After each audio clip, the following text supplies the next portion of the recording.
Hi, I'm Stephanie Swanberg, Government and Regional Affairs Director for the Tri-City Regional Chamber of Commerce. Welcome to Session Spotlight. This short, business-focused weekly update spotlights legislative happenings in Olympia that are relevant to the Tri-Cities business community. Now, because of the progress we've made in reducing the incidence of this disease, as well as our tremendous efforts to get people vaccinated, our reopening plan is now based on a on a county rather than regional basis. Now, we're excited to take this step forward. We're going to keep evaluating our progress. We think there's reason to be optimistic, and we think this gives us a way to keep moving forward. It's week 10 of the 2021 Washington State legislative session, and as you know, the Phase 3 reopening plan was revealed last week, just 2 days after the Chamber sent a request letter to Governor Inslee and the House and Senate leadership. It looks like Phase 3 will begin on March 22nd and will allow businesses to return to 50% capacity and include a county-by-county evaluation approach. In other big news, the capital gains income tax bill that passed out of the Senate last week received a public hearing yesterday in the House Finance Committee. Over 5,000 people signed up to comment or testify, including the regional chamber.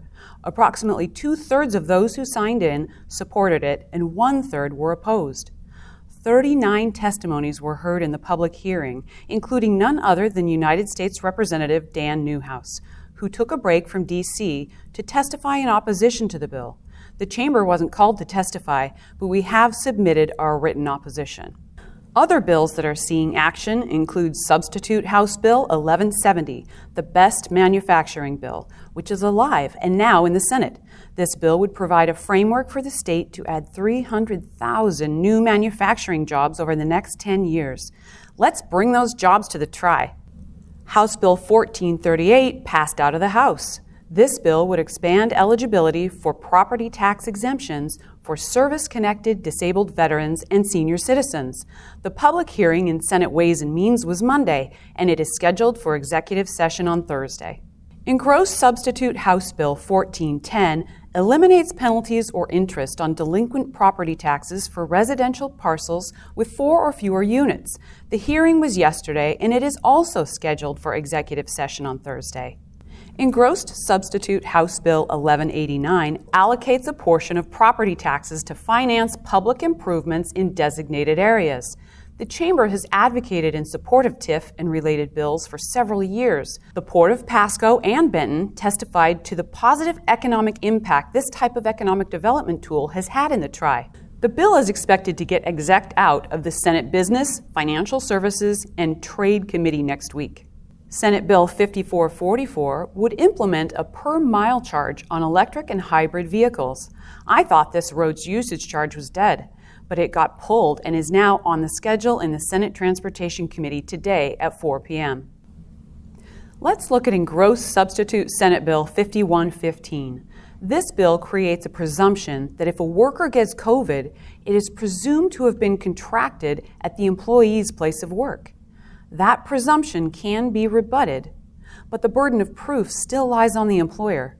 AWB's Bob Battles testified other because they have issues with the standard of review for this bill compared to Senate Bill 5190 and suggested work to make the presumption standard the same. And my dog Trooper made his big debut in the 2021 session last week, testifying on Engrossed Substitute House Bill 1336. Many business owners, especially those in our underrepresented and rural communities, oh, and there's my dog, sorry, are unable to pivot to e-commerce. Oh my heavens, I'm so sorry. As you know, broadband is a chamber priority this session. Together, Trooper and I testified other on this bill only because we like the Senate Bill 5383 even better. The good-humored chair of the committee, Senator Carlisle, was very kind and even said we get bonus points for dogs. Just a reminder that legislators from the 8th District plan to host a virtual town hall on Saturday, March 20th at 2 p.m. and would like to invite everyone to attend. The link to register is in the description. As we head into the 11th week of the session, the Tri-City Regional Chamber will continue to be your voice for business and keep you informed and connected.